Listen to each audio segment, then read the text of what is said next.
So we will continue with our lecture on uh, Robert Browning's Child Roland to the Dark Tower came. And in the previous class, I gave you an introduction as to Robert Browning, his philosophies, and just a few words about Child Roland.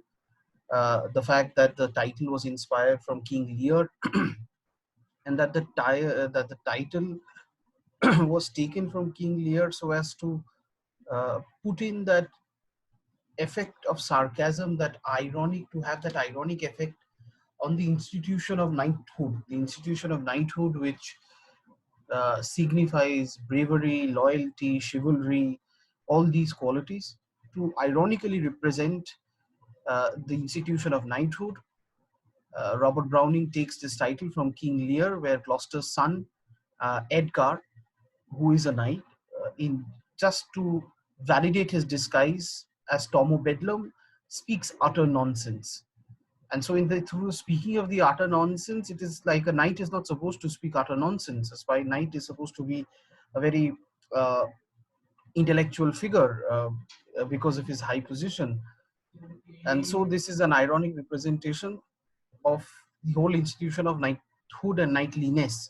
And now, as for the structure of the poem is of 34 6-line stanzas, and the rhyme scheme is ABB, AAB, and the meter is iambic pentameter. Now, I told you in the previous class, that we would discuss meter in this lecture, but I don't think it is required for you.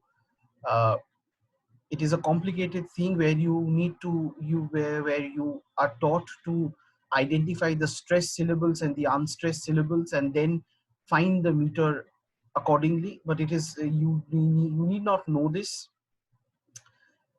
So we are not going into the depths of what a meter is. And as for the rhyme scheme, I shall discuss a rhyme scheme when we do the live class. So now we come to just the poem. Now the picture is Thomas Moran's depiction of Child Roland to the Dark Tower came. So as you can understand through the picture, the poem is about a quest. You can see a tower-like substance in the image. That perhaps is the Dark Tower.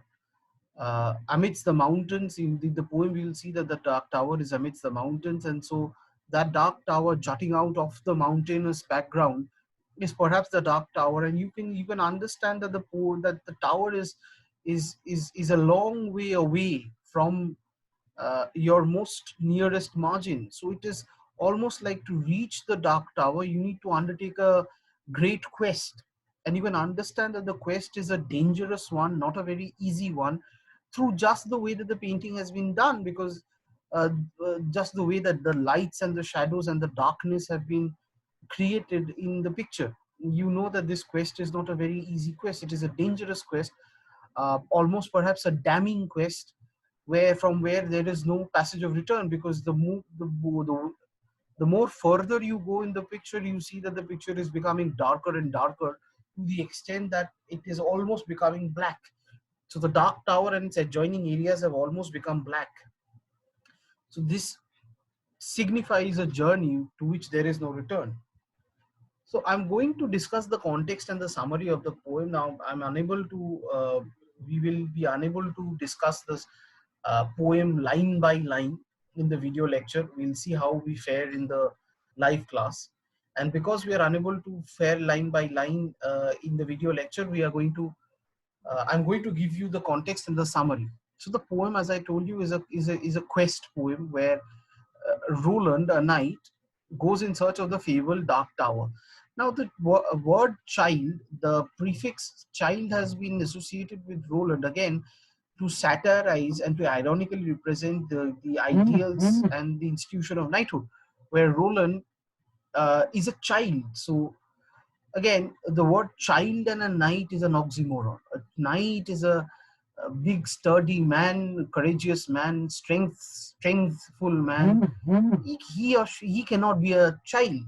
By the association of the word child in front of Roland, as a prefix of Roland,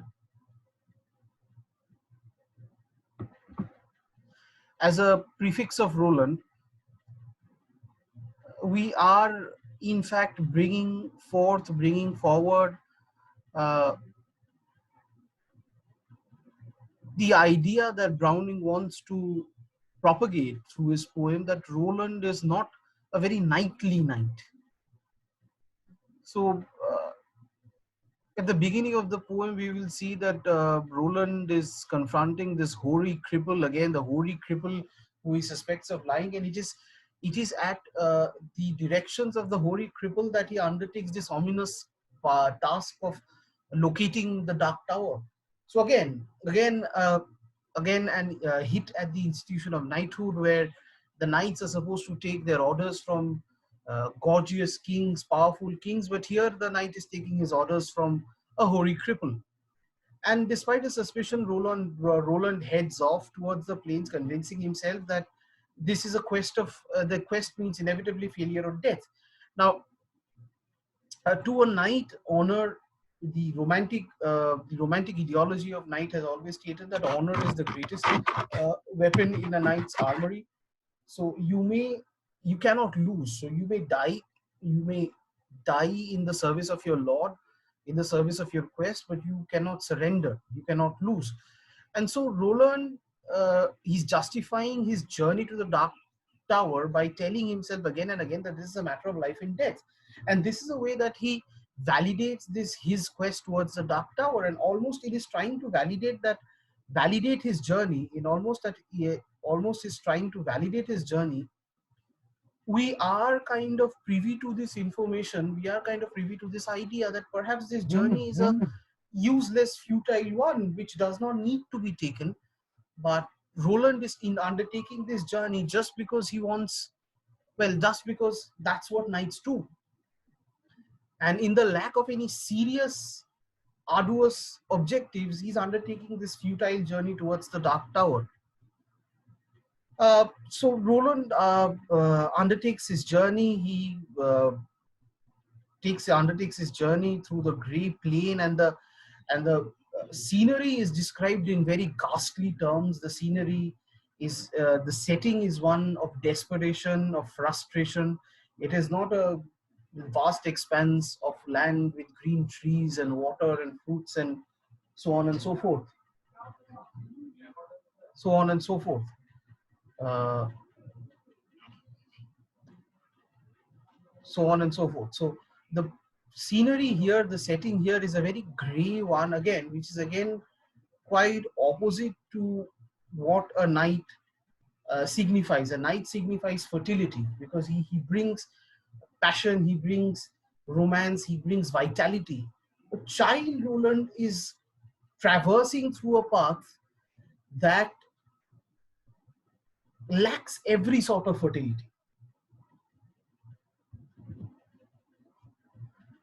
Uh, and then and that scenery frightens Roland. Now, this is again an ironic representation of the institution of knighthood, where Roland is frightened.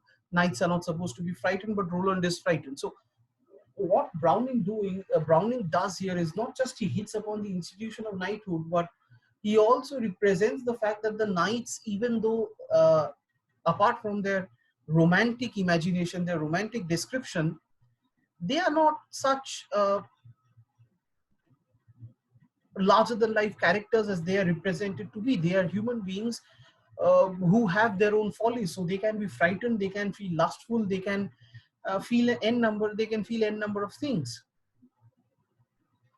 And at the face of being frightened by the setting, by the scenery through which Roland is undertaking the journey, he remembers his friends Cuthbert and Giles. Gilles or Giles, whichever way you want to pronounce it. It is a French name. The actual French pronunciation is Gilles. You may also pronounce it as Giles. He remembers his friends Cuthbert and Gilles or Giles. Now, it is again very interesting that both Cuthbert and Giles were disgraced knights. They are not. They are knights who were disgraced for betraying their friends. So they are not model knights. And at the time when Roland is frightened out of his skins and he needs inspiration, he needs courage to carry on, he undertakes he goes on to remember Cuthbert and Giles, who are disgraced for betraying their friends. So Cuthbert and Giles are not, well, quote unquote, a role model in this situation. So when Roland looks up to Cuthbert and Giles for role model, again a hit at the institution of knighthood, the institution of chivalry and bravery. Uh, and Roland quashes these memories since they cause him pain in equal intensity to the grotesque present. And their disgrace, the act of their being disgraced, uh, pains Roland. Again, a knight is not supposed to feel pain by seeing someone who is being disgraced for their disgraceful activities. Absolutely not. But Roland feels sympathetic to them, and Roland feels sad because of the fact that they were being disgraced, that they had been disgraced.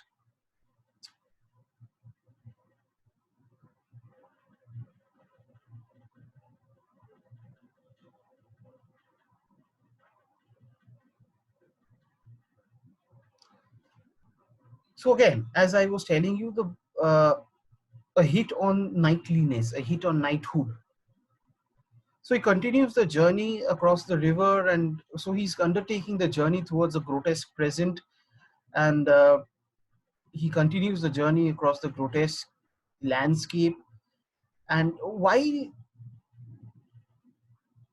he's undertaking the journey, he reflects upon the punishment that men take in order to create examples, and he feels as if he's undertaking that punishment to create an example of knightliness. Now, this is again he trying to validate his futile journey to the Dark Tower, and we again question ourselves: is that why is he trying to validate his journey to the Dark Tower so vigorously? And he's doing so because he knows that the end of in the heart of his heart that his journey has no uh, that the result, that the consequence of his journey is futility, that it will not be remembered in the annals of knighthood.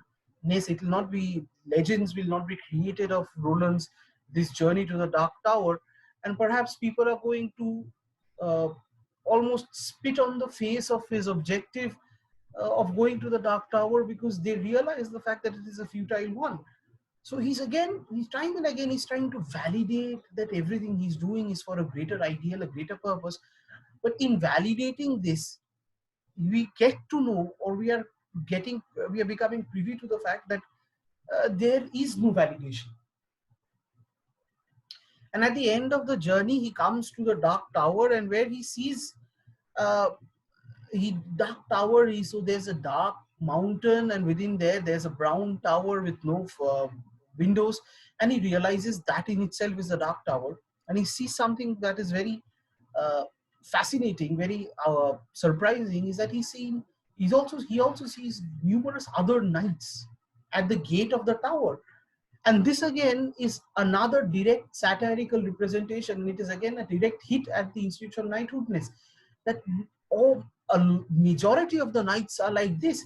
So the medieval, again, try to contextualize. The setting of this poem is a very medieval one, but Browning is writing this poem in the 1800s, uh, in the Victorian age. Now, because of the medieval institution of knighthoodness, the ideas of chivalry and knightliness have historically come down to the Victorian age, where men try to be knightly. By knightly, they are not knights in shining armors of King Arthur, but they try to adhere to these ideas of responsibility, chivalry, romance, leadership, these kind of things. And Browning is satirizing or hitting at this desire of the Victorian gentleman, where he wants to depict himself as the knight in the shining armor. But uh, Browning, time and again, makes us realize the fact that those days are long, long, long gone. There's no more knight in the shining armor paradigm.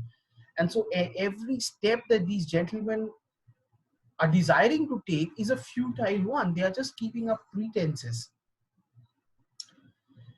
And when Roland sees uh, the other knights at the gate of the Dark Tower, he realizes that actually the futility of his entire journey sets in, and he realizes that uh, there is no coming back from this quest, because the moment he comes back from this quest, he will be led to people will be led to believe of the futility of this entire situation, that this journey which knight Roland had undertaken is an absolutely futile one, perhaps an even stupid one, and taken undertaken by him just out of his desire and his desperation to do something knightly or feel knightly. And so uh, he quite eloquently at the end of the tower cries out, "Child Roland, to the dark tower came." It is almost like his final cry, and that he's completed his journey there, and there is no return to that journey.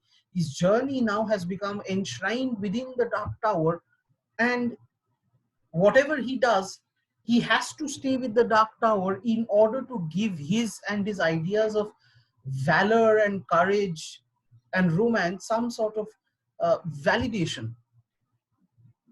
So this is what the poem is about. It is about a failed adventure. It is about a failed adventure, and what Browning is trying to signify here is the gentleman of the Victorian age trying to put up pretenses of valor and chivalry, where where those are actually misadventures.